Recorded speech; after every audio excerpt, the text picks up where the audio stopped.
बिस्मिल्लाहिर्रहमानिर्रहीम, अस्सलामु अलैकुम नाज़रीन, आप देख रहे हैं एनए न्यूज़ और मैं हूं आपका मेज़बान जवाद बाकिर। आज आपको बताने जा रहे हैं शिल्पा शेट्टी के शौहर राज कुंद्रा की कमाई के हवाले से किस तरह से उन्होंने काला और मकरू धंधा करके करोड़ों रुपया कमाया और अपना बजट तक फिक्स कर लिया कि मैंने इतने माह और इतने सालों में इतने इतने पैसे कमाने हैं।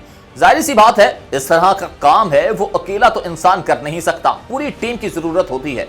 तो आज इस मकरू और काले धंधे में मुलव्वस तमाम के तमाम नाम और तमाम की तमाम शख्सियात के बारे में आज आपको बताने जा रहे हैं, जिन्होंने मकरू धंधा करके नौजवान नस्ल की जिंदगियां तबाह करके करोड़ों रुपया कमाया।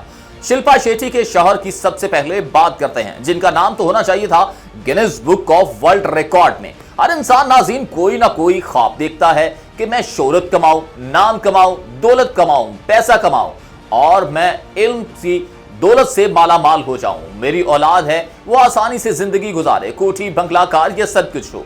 मगर इस तमाम को हासिल करने के लिए लीगल और कानूनी रास्ता अगर इख्तियार किया जाए तो सबसे अच्छा होता है, आपका ज़मीर मुतमईन रहता है। मगर दूसरी जानिब राज कुंद्रा ने कौन सा रास्ता अपनाया है वो आज आपको इस वीडियो में पता चल जाएगा। दोस्तों, कुंद्रा ने अलग ही सपना देख रखा था। 2023 के लिए उसने पोर्न वीडियोस के हवाले से अपना टारगेट सेट कर लिया था। मीडिया रिपोर्ट्स के मुताबिक राज कुंद्रा को अच्छी खासी कमाई हो रही थी क्योंकि वो पोर्न वीडियोस बनाकर उनसे कमाई हासिल कर रहा था। मगर आज इसकी पूरी टीम के बारे में बताते हैं कि ये तमाम का तमाम नेटवर्क कैसे चला रहा था। नाज़रीन, इसी वजह से कि उनको करोड़ों रुपए की कमाई हो रही थी, उन्होंने 2023 के लिए अपना इनकम टारगेट भी फिक्स कर लिया। टारगेट था 34 करोड़ रुपए, जो कि 34 करोड़ रुपए उन्होंने 2023 तक कमाना था। राज कुंद्रा जिस ऐप के लिए काम करते थे उस पर आते थे सिर्फ और सिर्फ पेड सब्सक्राइबर, यानी कि आप पे करें और आप सब्सक्राइबर बन जाएं, तभी आपको ऐसी वीडियोस मिल सकेंगी, वगरना नहीं। अगस्त से सितंबर 2020 तक शिल्पा शेट्टी के क़यामत ने 1 करोड़ 17 लाख रुपए कमा लिए। ये कमाई एप्पल ऐप स्टोर की है। ये ऐप दिसंबर 2020 तक गूगल ऐप स्टोर यानी कि प्ले स्टोर पर भी था। अब पुलिस कह रही है कि इससे भी उन्होंने अच्छी खासी रकम कमाई है। कहते हैं कि कोई भी काम अच्छा हो या बुरा टीम के बगैर तो मुमकिन नहीं। इसमें इनकी मदद अरविंद ने की। ऐप बनाने से खजाना संभालने तक, नाजीबा वीडियो बनाने के मामले में इनको खजांची यश था। यश कौन है? यश अरविंदर का निकनेम, यानी कि उसे उर्फे आम में यश बोलते हैं। इन्होंने अपने वालिद, बीवी के अलावा 12 से 15 लोगों के खातों में पैसे भी ट्रांसफर किए। ये पैसा किसी दूसरे खाते से ट्रांसफर करवाया जाता था। यश के पॉर्न फिल्म्स के साथ तनवीर हाशमी और राज कुंद्रा की कंपनी रयान प्राइवेट लिमिटेड के आईटी हेड रयान गोपे से गहरे मरासम सामने आए। तनवीर की बनाई गई फिल्में भी अपलोड की जाती थी, इससे हुई कमाई इसके खाते में जमा करवाई जाती थी। तनवीर अरविंद के लिए फिल्में बनाता था। तनवीर और अरविंद की चैट क्राइम ब्रांच के हाथ लग गई। नाज़रीन, इसके अलावा अरविंद के खाते से तनवीर को रकम भी मिलती रही और वो भी अच्छी खासी रकम थी। इससे साबित हुआ तनवीर भी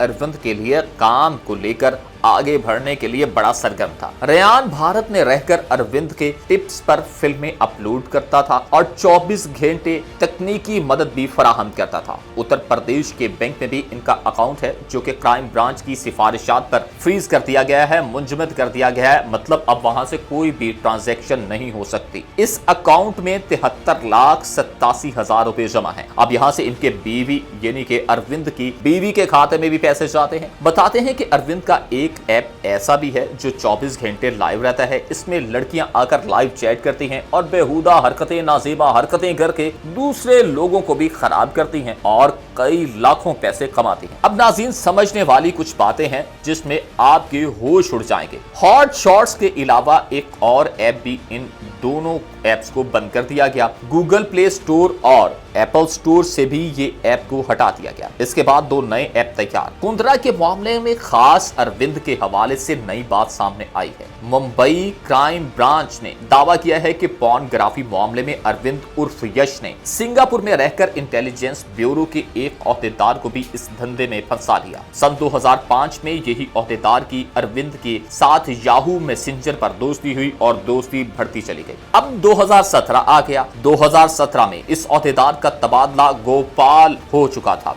जहां पर गोपाल में तबादला होने के बाद वो फेसबुक से अरविंद से जुड़ गया। आगाज में अरविंद ने इस ओहदेदार को अवार्ड्स जीतने वाली फिल्में भेजी, बाद में ऑफर की कि ऐसी फिल्में तो ऐप पर सामने आनी चाहिए, इसके लिए प्लेटफॉर्म तैयार करने के लिए बात की गई। ओहदेदार ने बताया कि मैं सरकारी मुलाजिम हूं। अरविंद ने कहा कि बीवी के नाम से ऐप बना सकते हो। अब अरविंद ने ऑफर की है गोपाल में रहने वाले इंटेलिजेंस ब्यूरो के एक ओहदेदार को कि क्यों ना अपनी बीवी के नाम से ही आप एक ऐप बना लो। जब उसने ऐप तो बना ली, उसको भी अब लाखों करोड़ों रुपए आने लगे। अब ये पूरा एक नेटवर्क बनता चला जा रहा था। कहां सिंगापुर, गोपाल, इंडिया, मुंबई और पूरी दुनिया में ये नेटवर्क अपना फैलाना चाह रहे थे, जहां से ये करोड़ों रुपया भी कमा रहे थे। और सिर्फ इन्हीं के खातों में नहीं, बल्कि अपनी फैमिली और करीबी दोस्त अहबाब के खातों में भी ये पैसे जमा करवा रहे थे, क्योंकि इतनी बड़ी ट्रांजैक्शंस होती थी। डायरेक्ट अगर इनके अकाउंट में आती तो ये बहुत जल्द पकड़े जा सकते थे। मगर क्राइम ब्रांच ने बहुत महारत के साथ इनकी चैट को पकड़ा और उसके बाद इस पूरे गैंग पर उन्होंने हाथ डाल लिया। कुछ ही महीनों में वो अडल्ट फिल्में भी डालने लगा। वो ओहदेदार, सरकारी ओहदेदार जिसने ऐप बनवाई थी। इसके अलावा सब्सक्राइबर बढ़ने लगे, इसके पास तेजी से पैसा आने लगा। इसी वजह से उसने कई दूसरे लोगों के खातों में पैसे जमा करवाए। अब इसमें काम करने वाली लड़कियां बोलती हैं कि हमें पर फिल्म 10,000 रुपया दिया जाता था और इस 10,000 में हमको हर तरह का काम करना होता था।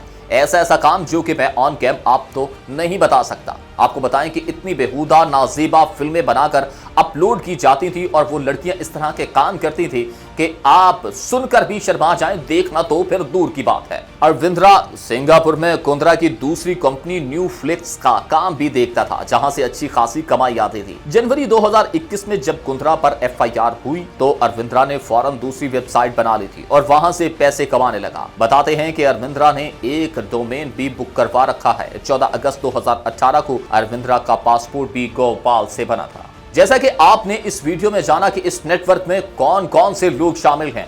नाज़रीन, ये घिनौना और नापाक बेहुदा धंधा करने वाले, काले करतूत करने वालों को कानून के कटहरे में लाकर कड़ी से कड़ी सजा दी जाए, ये तो तमाम लोग ही कह रहे हैं।